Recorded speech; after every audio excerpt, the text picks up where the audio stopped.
मनिया क्षेत्र के गांव जयराकापुरा के निवासी साहब सिंह कुशवाहा, जो पहले एक आम आदमी के जैसे अपना जीवन जी रहे थे और छोटी उम्र में शादी होने की वजह से काफ़ी सारी जिम्मेदारी का आना और घर से बाहर काम करने चले गए। उन्होंने काफ़ी जगह काम किया और सभी प्रकार का काम किया। एक बार ऐसी स्थिति का सामना करना पड़ा कि खाने के लिए पैसे तक नहीं रहे।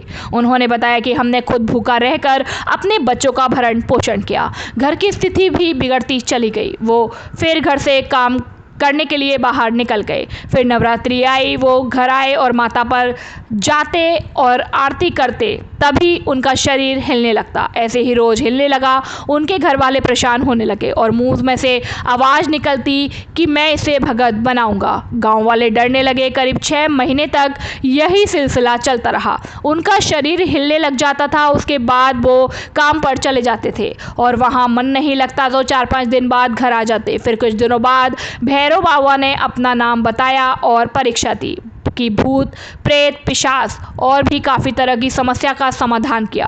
काफ़ी लोगों को मनोकामना पूर्ण हुई और जयरापुरा के साहब सिंह की एक आम इंसान से अब भैरव बाबा के भगत बन गए और लोगों की अर्जियां सुन रहे हैं और सभी का भला हो रहा। धौलपुर जिले की डीएसटी और निहालगंज थाना पुलिस ने संयुक्त रूप से कार्रवाई करते हुए एक बोलेरो गाड़ी से 3 अवैध हथियार और 33 कारतूस बरामद किए। हथियारों के साथ पुलिस ने एक आरोपी को भी गिरफ्तार किया है, जिससे हथियार की खरीद को लेकर पूछताछ की जा रही है। निहालगंज थाना एसएचओ भोजाराम ने बताया कि डीएसटी प्रभारी घनश्याम चाहर और कांस्टेबल चालक वासुदेव शर्मा को एक युवक के बोलेरो गाड़ी से अवैध हथियार लेकर आने की सूचना मिली थी। डीको क्षेत्र से ओड़ेला रोड की ओर बोलेरो आने की सूचना मिलते ही डीएसटी और निहालगंज थाने की पुलिस ने नाकाबंदी शुरू कर दी। इसी दौरान डीको की ओर से आई हुई बोलेरो को चेक किया गया तो उसमें पुलिस को 3 अवैध हथियार के साथ 33 कारतूस मिल गए। थाना प्रभारी ने बताया कि बोलेरो गाड़ी में एक 315 बोर का देसी कट्टा और 306 बोर का देसी कट्टा और एक 32 बोर की पिस्टल मिली है, जिनके साथ पुलिस को 28 जिंदा कारतूस के साथ 5 खाली कारतूस मिले हैं। थाना प्रभारी ने बताया कि बोलेरो में हथियार लेकर जा रहे आरोपी सोनू पुत्र विजेंद्र लोधा निवासी राजाखेड़ा को अवैध हथियार के साथ आर्म्स एक्ट के मामले में गिरफ्तार किया गया है, जिससे अवैध हथियारों की खरीद फिरोख्त को लेकर पूछताछ। आज सुबह डीएसटी टीम को सूचना मिली कि धौलपुर में मंडल रोड पर कोई बोलेरो है, उसमें कोई हथियार लेके आ रहा है। तो हमारी मोबाइल टीम में मुकेश हेड कांस्टेबल मैनेजर था कि वो डीएसटी टीम ने नाकाबंदी की। नाकाबंदी के दौरान बोलेरो गाड़ी आने पर उसको चेक किया तो सोनू पुत्र विजेंद्र नाम का व्यक्ति उससे 2 अवैध कट्टे अलग अलग बोर के और एक पिस्टल और 28 कारतूस विभिन्न बोर के और 5 कारतूस खाली मिले हैं, जिस पर प्रकरण दर्ज कर कार्रवाई की जा रही है और बोलेरो की चोरी की हो सकती है, इसकी जांच। सर, पकड़े गए आरोपी पर पहले भी कोई मामले दर्ज हैं? पकड़े गए आरोपी पर पहले से भी कोई मामले हैं क्या? इसकी जानकारी कर रहे हैं, इसका आपराधिक रिकॉर्ड बना रहे हैं। ठीक है। धौलपुर जिले के कंचनपुर थाना इलाके के अलीगढ़ गांव में आज गुरुवार को 40 वर्षीय पप्पी उर्फ निजामुद्दीन पुत्र मुन्ना खां की डेड बॉडी खेत में संदिग्ध अवस्था में मिलने से हंगामा हो गया। मृतक के हाथ पैरों में चोट के निशान और गले में रस्सी मिली है। सूचना के बाद जब पुलिस मौके पर नहीं पहुंची तो लोग आक्रोशित हो गए और डेड बॉडी को ट्रैक्टर ट्रॉली में लेकर बाड़ी अस्पताल पहुंची और उसके बाद बसेड़ी रोड पर डेड बॉडी को रखकर जाम लगाकर नारेबाजी शुरू कर दी। परिजनों द्वारा पुलिस को दी गई रिपोर्ट में बताया कि मृतक 40 वर्षीय निजामुद्दीन पुत्र मुन्ना खान निवासी गांव अलीगढ़ बुधवार को बाड़ी से अतुल शिवहरे के परिवार को लेकर बोलेरो से करौली गया हुआ था, लेकिन आज उसकी डेड बॉडी खेत पर बने पक्के निर्माण के पास टीन सेट में संदिग्ध अवस्था में मिली है। रिपोर्ट में बताया कि मृतक पप्पी के शरीर पर चोट के निशान और गले में रस्सी मिली है, साथ ही मृतक के कपड़े भी फटे हुए थे। मृतक की बोलेरो गाड़ी घटनास्थल से आधा किलोमीटर दूर मिली। रिपोर्ट में मृतक के परिजनों ने बताया कि मृतक पप्पी करौली से रात को बाड़ी आने पर घर आते समय रास्ते में आरोपी गोला, गोपाल, कल्लू, बंटू गुर्जर और उसके अन्य साथियों ने रास्ते के विवाद के चलते उसे रोक लिया और मारपीट कर उसकी हत्या कर दी। रिपोर्ट में बताया कि 3-4 दिन पहले उनके खेत में लुतपुरा गांव के लोग जबरदस्ती सड़क डाल रहे थे। रास्ते को लेकर उन लोगों से झगड़ा होने पर आरोपी मृतक पप्पी को जान से मारने की धमकी देकर गए थे। फिलहाल पुलिस ने रिपोर्ट के आधार पर हत्या का मामला दर्ज कर क्या मामला है?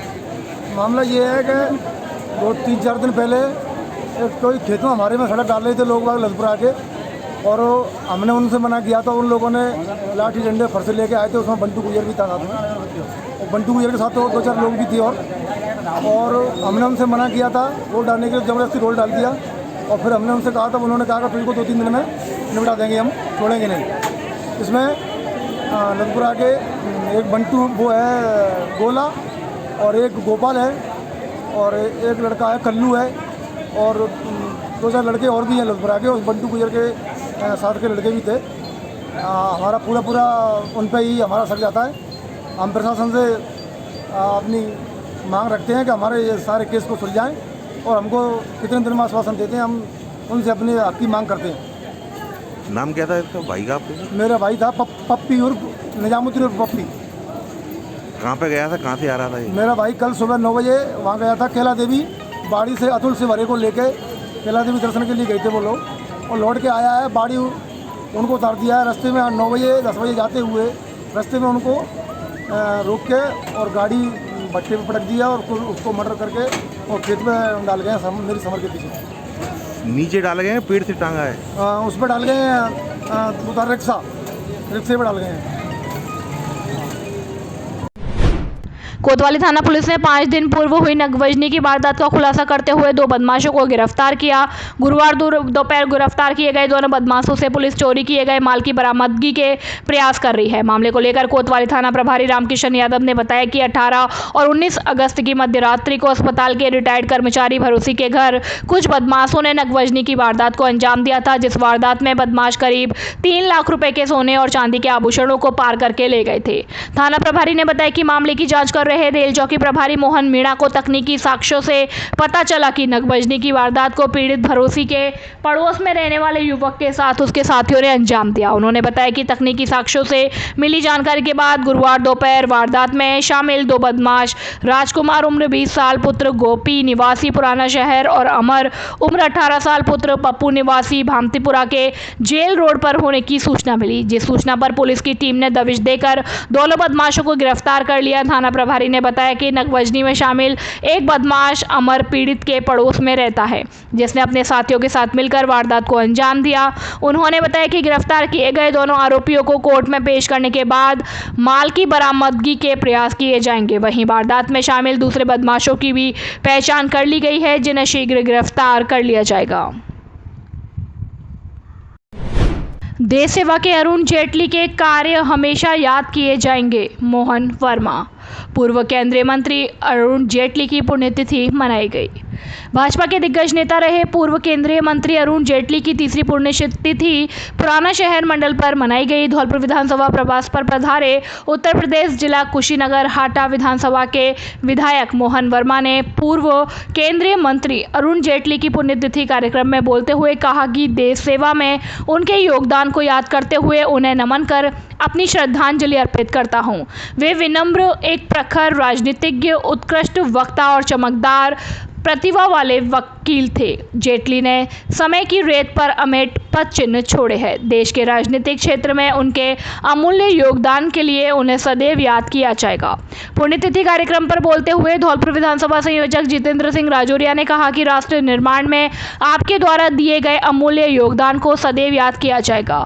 पूर्व केंद्रीय मंत्री पद्म विभूषण अरुण जेटली के स्मृति दिवस पर उन्हें विनम्र अभिवादन करता हूं। इस अवसर पर नेता प्रतिपक्ष नगर परिषद कुक्कू शर्मा, पुराना शहर मंडल अध्यक्ष मुश्ताक कुरैशी आदि कार्यकर्ता मौजूद रहे। धौलपुर में केंद्रीय विधायक प्रवास योजना कार्यक्रम के अंतर्गत धौलपुर विधानसभा के पुराना शहर मंडल पर बूथ अध्यक्ष एवं कार्यकर्ताओं का सम्मेलन जजुआ वाली माता पुराना शहर पर आयोजित किया गया। कार्यक्रम की शुरुआत मां भारती के चित्र पर माल्यार्पण कर एवं दीप प्रज्वलित कर की गई। उत्तर प्रदेश हाटा विधानसभा के जिला कुशीनगर के विधायक मोहन वर्मा के मुख्य आतिथ्य में उपस्थित रहे एवं विधानसभा संयोजक जितेंद्र सिंह राजौरिया और नेता प्रतिपक्ष कुक्कू शर्मा के विशिष्ट आतिथ्य में कार्यक्रम का आयोजन किया गया। मंडल अध्यक्ष मुश्ताक कुरैशी द्वारा अतिथियों का माला पहनाकर स्वागत किया गया। कार्यक्रम में बोलते हुए विधायक मोहन वर्मा ने कहा कि राजस्थान में विकास का पहिया थम गया है। विशेष तौर पर धौलपुर विधानसभा में घूमने पर अंदाजा लगाया जा सकता है कि धौलपुर में विकास की गति शून्य है। सड़क, बिजली, पानी की मूलभूत सुविधाओं से भी धौलपुर बहुत वंचित है। राजस्थान की वादा खिलाफ कांग्रेस सरकार महिला अत्याचार, बलात्कार, चोरी, गुंडागर्दी एवं भ्रष्टाचार में नंबर 1 और विकास के नाम पर अत्यंत पिछड़ी हुई सरकार को उखाड़ फेंकने का समय आ गया है। राजस्थान में भी उत्तर प्रदेश की तर्ज पर भाजपा की डबल इंजन की सरकार बनने वाली है, जो कि आम जनता के प्रति सजग और सरल होगी। आने वाले समय में आपका प्रत्याशी सिर्फ कमल का फूल है। उम्मीदवार कोई भी हो, आपको राजस्थान और देश को मजबूत करने के लिए मोदी जी के नेतृत्व वाली भाजपा सरकार को बहुमत में लाना है। धौलपुर विधानसभा संयोजक जितेंद्र सिंह राजौरिया ने कार्यक्रम को संबोधित करते हुए कहा कि हमें अधिक से अधिक लोगों को भारतीय जनता पार्टी से जोड़ना है और सदस्य बनाने हैं। इस नंबर पर 8140200200 पर मिस कॉल करके भाजपा से जुड़ना है।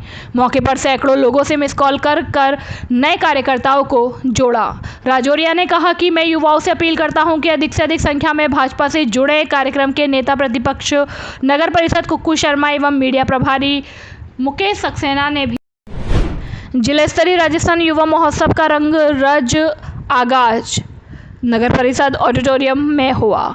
लोक संस्कृति के बिखरे रंग युवा प्रतिभाओं ने मनवाया अपनी प्रतिभा का लोहा। धौलपुर जिला स्तरीय राजस्थान युवा महोत्सव का रंगारंग आगाज जिला कलेक्टर अनिल कुमार अग्रवाल के निर्देशन में सुबह की सतरंगी संस्कृति लोक कलाओं को पुनर्जीवित करने तथा युवा कलाकारों की खोज कर उन्हें प्रोत्साहित करने की मंशा से मुख्यमंत्री बजट घोषणा की क्रियान्विति के तहत राजस्थान युवा बोर्ड के तत्वाधान में 2 दिवसीय जिला स्तरीय राजस्थान युवा महोत्सव का गुरुवार को नगर परिषद के सभागार में रंगारंग आगाज हुआ। उद्घाटन सत्र के बाद लगभग अलग अलग आयोजन स्थलों पर विविध प्रतियोगिताएं आयोजित हुई। ब्लॉक स्तरीय स्पर्धाओं में विजयी रहे प्रतिभागियों ने अपनी कला का प्रदर्शन किया। युवाओं का हुनर देखकर दर्शक झूम उठे। युवा महोत्सव का उद्घाटन समारोह की मुख्य अतिथि सीडीईओ कृष्णा कुमारी रही। विशिष्ट अतिथि के रूप में डीईओ अरविंद कुमार शर्मा, सीबीईओ दामोदर लाल मीणा, सहायक नोडल अधिकारी युवा महोत्सव एवं प्रशासनिक अधिकारी अशोक उपाध्याय, एडीईओ बीरी सिंह, एपीसी बबीता पारासर, विशाल गुप्ता रहे। मंच संचालन मदन लाल शर्मा, ब्रिश तिवारी ने किया। मुख्य जिला शिक्षा अधिकारी कृष्णा कुमारी ने स्वागत उद्बोधन दिया। उद्घाटन समारोह को संबोधित करते हुए मुख्य अतिथि सीडीईओ कृष्णा कुमारी ने कहा कि धौलपुर में प्रतिभाओं की कोई कमी नहीं है। यहाँ की प्रतिभाओं ने अंतर्राष्ट्रीय स्तर पर भी परचम लहराया है। उन्होंने सभी प्रतिभागियों को शुभकामनाएं देते हुए राज्य स्तर पर भी जिले का नाम गौरवान्वित करने की कामना कर बधाई व शुभकामनाएं दी। जिला शिक्षा अधिकारी अरविंद शर्मा ने संबोधित करते हुए कहा कि युवा ही देश की असली शक्ति है। आवश्यकता है युवा अपनी क्षमताओं का सृजनात्मक उपयोग कर प्रदेश और देश के नवनिर्माण में योगदान दे। उन्होंने शिक्षा विभाग की प्रशंसा करते हुए कहा कि युवाओं को दिशा और दशा देने का दायित्व शिक्षा विभाग बखूबी निभा रहा है। इस तरह के आयोजन हमें टीम भावना सिखाते हैं। टीम के साथ समन्वय करते हुए ही लक्ष्य प्राप्त किया जा सकता है। सीवीईओ दामोदर लाल मीणा ने कहा कि युवा वही है जिसमें कुछ नया करने का जुनून है। उन्होंने आह्वान किया कि वह जुनून जीवन पर्यंत बना रहना चाहिए और उसका उपयोग नए आयाम स्थापित करने में होना चाहिए। सहायक नोडल अधिकारी युवा महोत्सव अशोक उपाध्याय ने भी उद्बोधन दिया और मतदाता जागरूकता अभियान के बारे में जानकारी दी। शास्त्रीय वाद्य यंत्र एवं उसके बाद लोक वाद्य यंत्र लुप्त व दुर्लभ कला प्रतियोगिता में युवाओं ने एक से बढ़कर एक प्रस्तुतियां दी। इसी क्रम में पोस्टर, कविता लेखन, स्लोगन, फोटोग्राफी आदि प्रतियोगिताएं हुई।